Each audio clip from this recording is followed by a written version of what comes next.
नमस्कार। मंच पर आसीन राजस्थान विधानसभा के सम्माननीय अध्यक्ष वासुदेव देवनानी जी, शिक्षा संस्कृति उत्थान न्यास के नवनिर्वाचित अध्यक्षा डॉक्टर पंकज मित्तल जी, अभी तक इनके सागर व्याख्यान हमने सुनाने से न्यास के सचिव श्री अतुल भाई कोठारी जी, सुरेश अग्रवाल जी, कैलाश जी, सभागार में उपस्थित सभी विद्वजन, माता भगिनी, भाइयों और बहनों, वैसे मुझे अध्यक्ष के नाते भूमिका है, भाषण देना मेरा आज का काम नहीं है।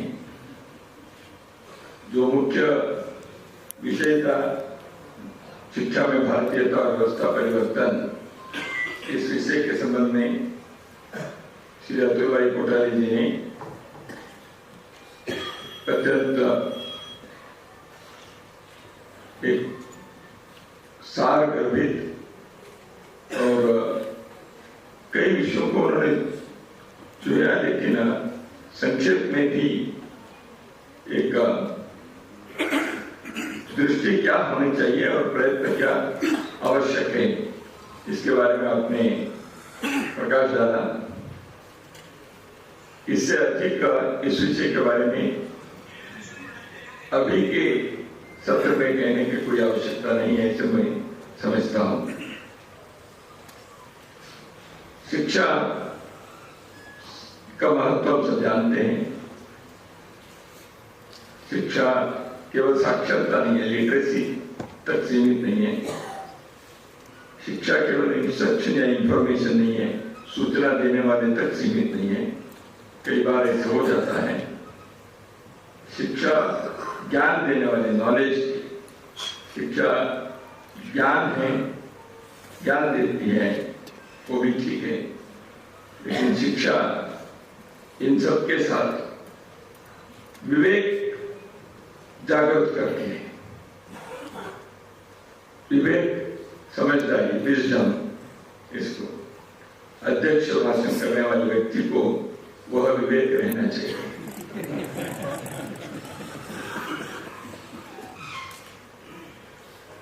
शिक्षा के संदर्भ में भारत के एक परंपरा के, भारत की परंपरा शिक्षा के विश्व के सभ्यताओं में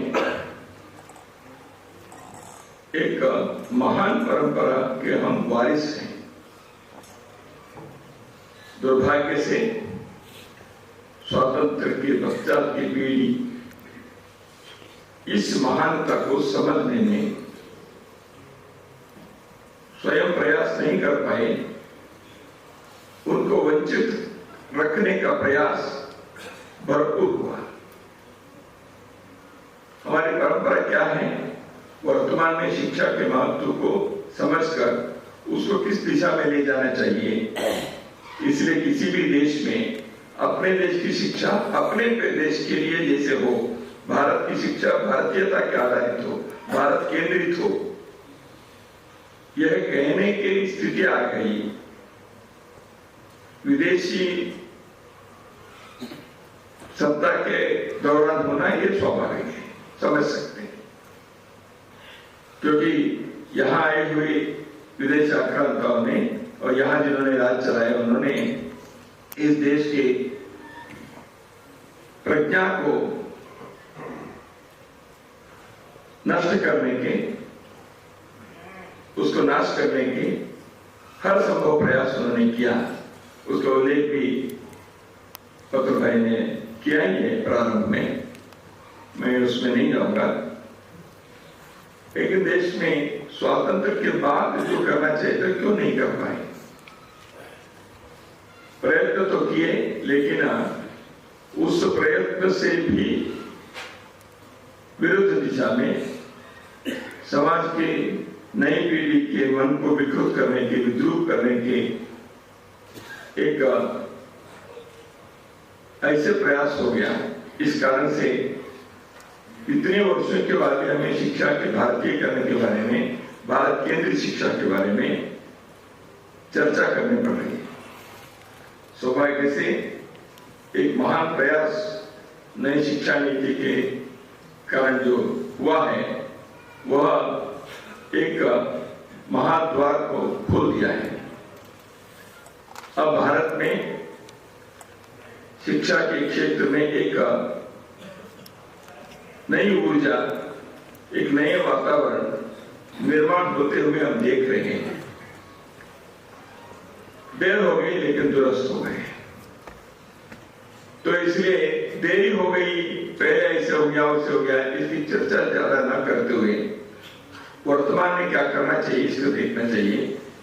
भारतीय शिक्षा की महानता को केवल भारत को नहीं दुनिया को भी बताने की आवश्यकता है और वर्तमान युग में उस भारतीय शिक्षा के प्रकाश में समाज के निर्माण कैसे होना चाहिए इसके बारे में भी विचार करना चाहिए।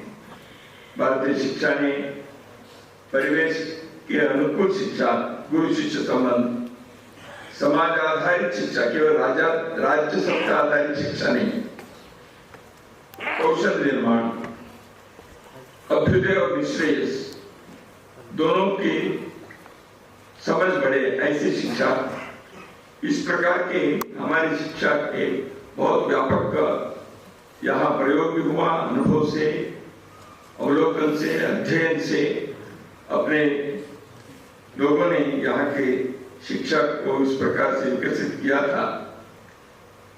भौतिक जीवन और पारमार्थिक जीवन दोनों के लिए शिक्षा की आवश्यकता है। इसलिए विज्ञान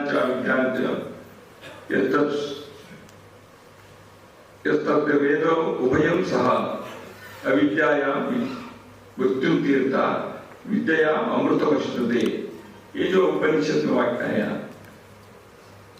विद्या सामान्यतः ज्ञान, व्याकरण, विज्ञान, चिकित्सा इस प्रकार की बातों को बताएं, लेकिन दार्शनिक और यौगिक लोगों ने विद्या को विद्या यानी ईश्वर को समझना,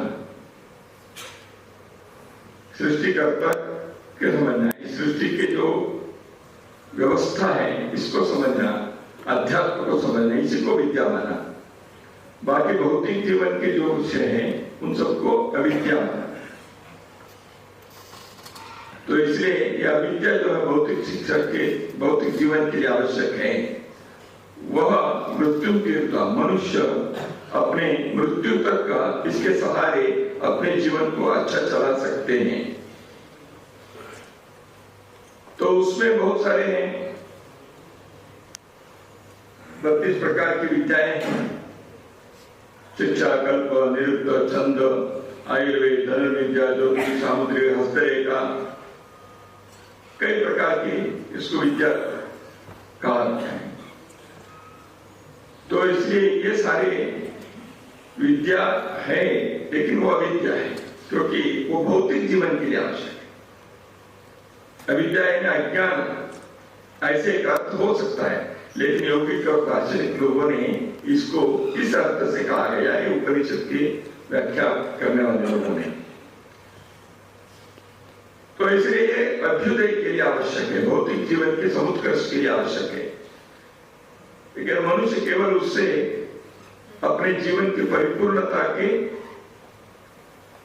संतुष्टि उसके नहीं होती, उसका अनुभव नहीं कर सकता। इसलिए उसको एक पारमार्थिक संतोष भी चाहिए। तो उस पारमार्थिक आनंद के लिए भी वो मनुष्य दूसरों की क्यों सेवा करता है, दूसरों के दर्द के बारे में उसके मन में आता है तो उस वेदना से कुछ करने जाता है। कुछ मिलता तो नहीं है लेकिन एक आनंद मिलता है। उस आनंद का अर्थ क्या है?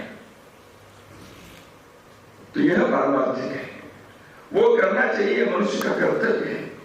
इसलिए हमारी शिक्षा व्यवस्था में इस विद्या अमृत वस्तु, यह जीवन के अमृतत्व की तक ले जाता है। भारतीय चिंतन जो है यह कैसे मनुष्य के सदा काल एक श्रेष्ठ जीवन जीने के लिए, भौतिक जीवन, पारमार्थिक जीवन, ये दोनों के अनुभव होने के लिए यहाँ की व्यवस्था रही।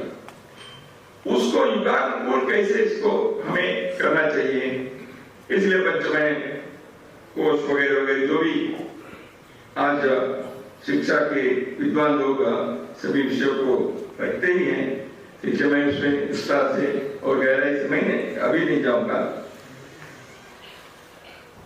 शिक्षा संस्कृता न्यास ने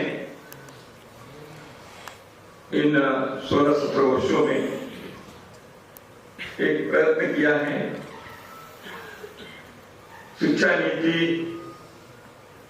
जो वर्तमान शिक्षा नीति नई नीति घोषित हुई, उससे कई वर्ष पूर्व न्यास की ओर से एक सार्थक प्रयास होने के कारण देश के अंदर एक सकारात्मक शिक्षा परिवर्तन और उसके द्वारा समाज के अंदर एक परिवर्तन लाने के प्रयास के लिए बहुत सारे लोग जुड़ गए। इसलिए शिक्षा संस्कृति न्यास की यह योगदान बहुत महत्वपूर्ण है।